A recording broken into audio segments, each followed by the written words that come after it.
Hi, I am Bharat Vidikar. I welcome you all to this channel Study with Bharat Vidikar. Today I am going to teach you regarding preposition. Okay चलो preposition के बारे में आज हम जानते हैं। Preposition होता क्या है, उसका इस्तेमाल कैसे किया जाता है, उसके बारे में डिटेल्स में आपको पढ़ाऊंगा। ठीक है, देखो प्रीपोजिशन का मतलब क्या है। प्रीपोजिशन का मतलब होता है प्री प्लस पोजिशन। क्या होता है? Pre plus position. ये जो पहले प्री है उसके बाद पोजीशन है। प्री पोजीशन, प्री का मतलब होता है प्रीवियस और पोजीशन का मतलब है एक जगह।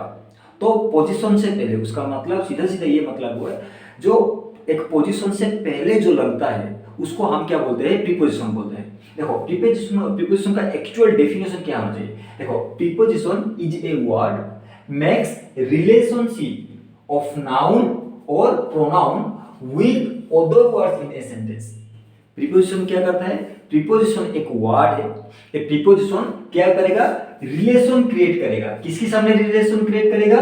नाउन और प्रोनाउन के साथ ये रिलेशन क्रिएट करेगा। और किसके साथ? ये with other word of the other words in a sentence. Sentence में जो अदर वर्ड्स होते हैं उसके साथ ए नाउन और प्रोनाउन को जोड़ेगा, रिलेशन क्रिएट करेगा। उसको हम क्या बोलते हैं? प्रीपोजिशन बोलते हैं। देखो प्रीपोजिशन अब लगता कहां पे है? देखो प्रीपोजिशन का पोजीशन कहां पे है? Preposition it is used before a noun और प्रोनाउन। क्या होता है उसका position? It is used before a noun और pronoun and sometimes at the end of a sentence. ये कहां पे लगता है? नाउन की पहले लगता है और प्रोनाउन की, नाउन और प्रोनाउन की पहले लगेगा। उसके साथ साथ कभी कभी sometimes at the end of a sentence, sentence का एंड में ये प्रीपोजिशन लगता है। ठीक है, उदाहरण के तौर पे यहां पे देखो, the book is on the table. The book is on the table. यहां पे द बुक जो है, द बुक ये एक नाउन है। बुक क्या है? बुक एक नाउन है। नाउन उसके साथ साथ अदर वर्ड, एक भी नाउन हो गया और अदर वर्ड क्या है? Is on the table. The table भी एक नाउन है। और ये जो ऑन है, ऑन एक प्रीपोजिशन है। ये जो on is a preposition, it connects. ये जो ऑन है ये प्रीपोजिशन किसको किसको जोड़ता है? द बुक को और टेबल को। द बुक को और एक टेबल को ये कनेक्ट करता है। ये क्या बोला गया कि it is used before a noun और प्रोनाउन। देखो ये किसको किनको जोड़ने के लिए? कि टेबल को ज्वाइन करने के लिए। किसके साथ? बुक के साथ। ए बुक और टेबल का रिलेशन कौन क्रिएट किया? ऑन। अगर यहां पे अगर हम ऑन को क्या करेंगे? ओमिट कर देंगे। देखो अगर ऑन ओमिट हो जाएगा तो उसमें क्या होता है? The book is the table, मतलब उसका सेंस ही कुछ अलग हो जाता है। तो इसीलिए ये जो ऑन होता है, ऑन ठीक से डिटरमाइन करता है। हमको ये समझ में आता है कि ये जो बुक है, ये जो किताब है, ये टेबल के ऊपर रखा हुआ है। ठीक है, ऐसे ही the next example, the sky is above our head. जो हमारे सिर के ऊपर, हमारे सिर के बहुत ही ऊपर है द स्काई। स्काई को और हेड को, आवर हेड को एक रिलेशन क्रिएट करता है। कौन? अबव। अबव एक यहाँ पे प्रीपोजिशन है। ऐसे ही take some sugar from the jar. Take some sugar from the jar. देखो ये जो शुगर को और जार को, ये जो शुगर को और जार को ये रिलेशन क्रिएट करता है। कौन? फ्रॉम। ये जो फ्रॉम है, ये फ्रॉम शुगर को और जार को रिलेशन क्रिएट किया।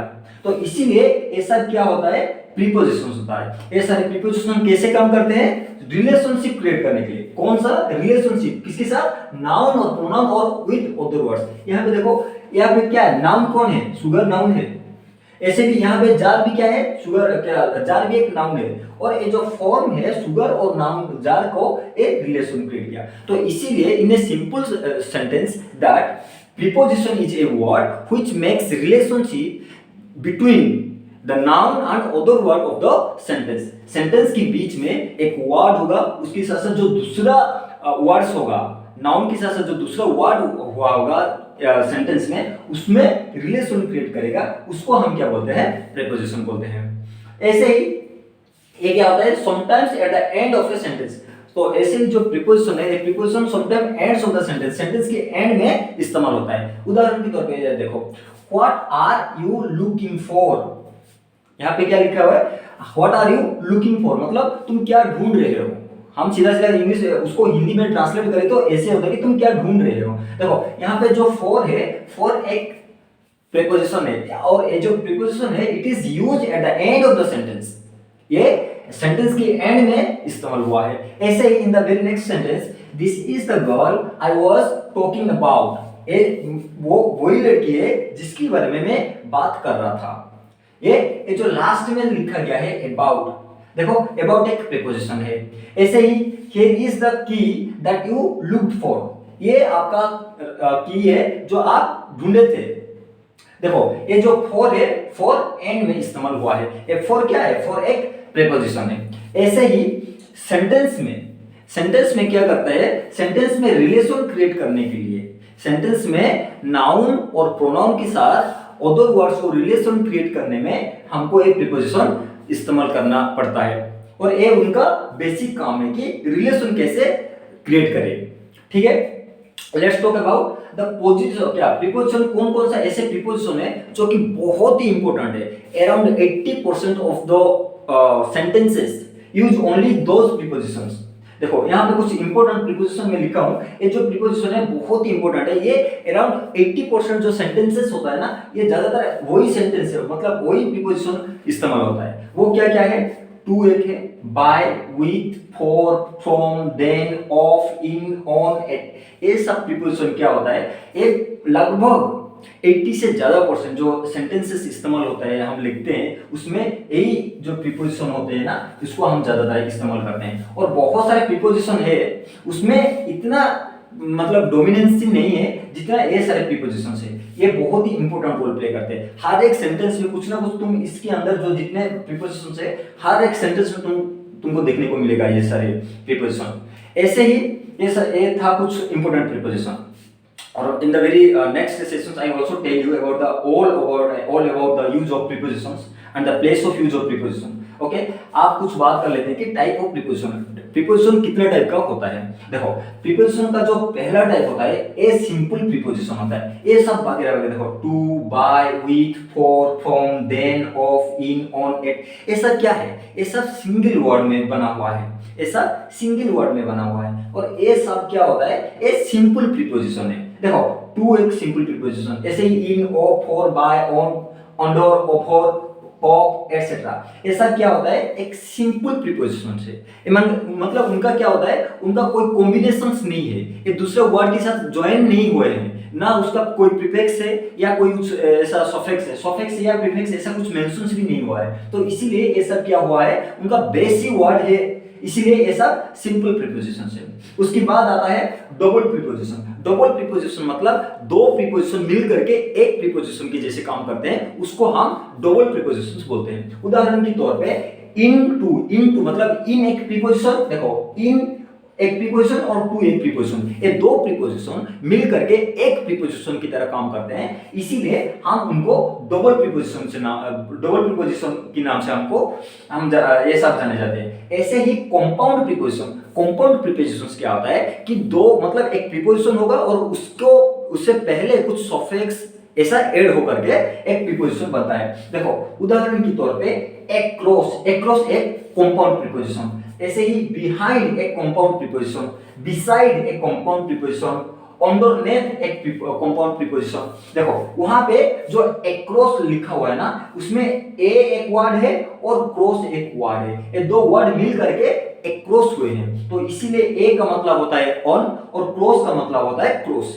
ठीक है, ऑन क्रॉस उसका मतलब actually contextual meaning of this particular preposition is on cross होता है, उसको हम मिलाकर अक्रॉस, तो एक अक्रॉस जब बन जाता है एक प्रीपोजिशन हो जाता है। ऐसे ही बिहाइंड, उसका मतलब बी और हैंड, HIND हैंड, उसमें बिहाइंड ऐसे ही एक वर्ड है। ऐसे ही बी और साइड, ये दो अलग अलग वर्ड है, ये मिल करके बिसाइड हुए।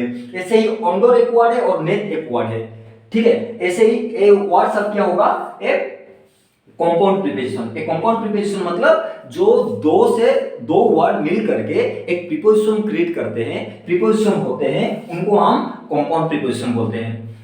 ठीक है, ऐसे ही आप पार्टिसिपल प्रीपोजिशन, पार्टिसिपल प्रीपोजिशन का मतलब होता है जो प्रेजेंट पार्टिसिपल होता है। प्रेजेंट पार्टिसिपल क्या होता है, जैसे कि गोइंग, GOING, गोइंग ए है, प्रेजेंट क्या पार्टिसिपल है। तो ऐसे ही कुछ वर्ड है जो कि एक प्रीपोजिशन है, आईएनजी लगा करके एक वर्ड होता है, फिर भी ये सब एक प्रीपोजिशन की रोल प्ले करते हैं। ऐसे जैसे कि कंसीडरिंग, रिगार्डिंग, कंसीडरिंग, ये सब क्या होते हैं, एक एक पार्टिसिपल प्रीपोजिशन। ये सब क्या एक प्रीपोजिशन की रोल प्ले करते हैं, लेकिन ये एक्चुअली एक एक पार्टिसिपल है। जैसे कि regarding the fact the court has delivered the justice, deliver the verdict, उसमें regarding the fact, by considering the fact. देखो ऐसे ही बाय कंसीडरिंग द फैक्ट, उसमें जो कंसीडरिंग आया उसमें क्या हुआ, by considering. Just let me write down that यहां पे, hold a second, okay.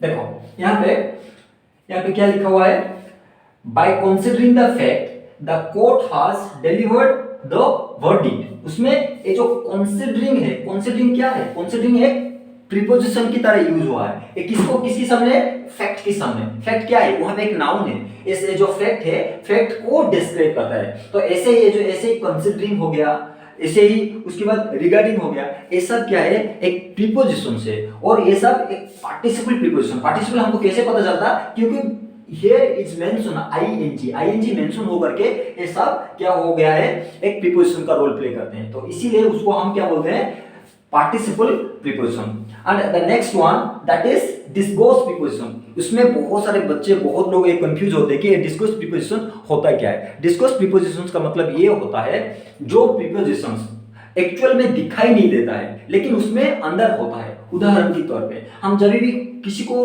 Time पूछते हैं तो उसमें हमको बोलते हैं कि 5 o'clock, 6 o'clock, 7 o'clock। कैसे लिखते हैं, जो सपोज 7 ओ, ऐसे ओ होता है CLOCK क्लॉक, ठीक है। उसमें जो ओ होता है, ओ का मतलब होता है of, OF of, O is equal two of. उसका मतलब ये कहने का मतलब ये होता है कि 7 o'clock, 7 ऑफ द क्लॉक, ये जो क्लॉक है उसका 7 o'clock हो रहा है, इस क्लॉक में 7 o'clock बज रहा है। ऐसे ही उसको क्या बोलते हैं, ओ क्या, o'clock, of the clock. It is a very simple meaning of that. ऐसे ही ओ, ये जो ए रिप्रेजेंट करता है a is equal to on. उदाहरण के तौर पे हम बोल सकते हैं, देखो कि रेस 100 रुपीज 1 किलो। 1 किलो का मतलब, ये जो ए का मतलब ये ऑन में लिखा गया है, ठीक है।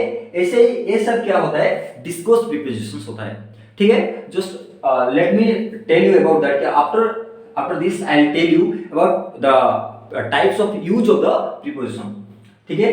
प्रीपोजिशन का यूज जैसे कि कौन सा डायरेक्शंस में कैसे इस्तेमाल होता है, प्लेस में कैसे इस्तेमाल होता है, टाइम को डिनोट करने के लिए कैसे इस्तेमाल होता है,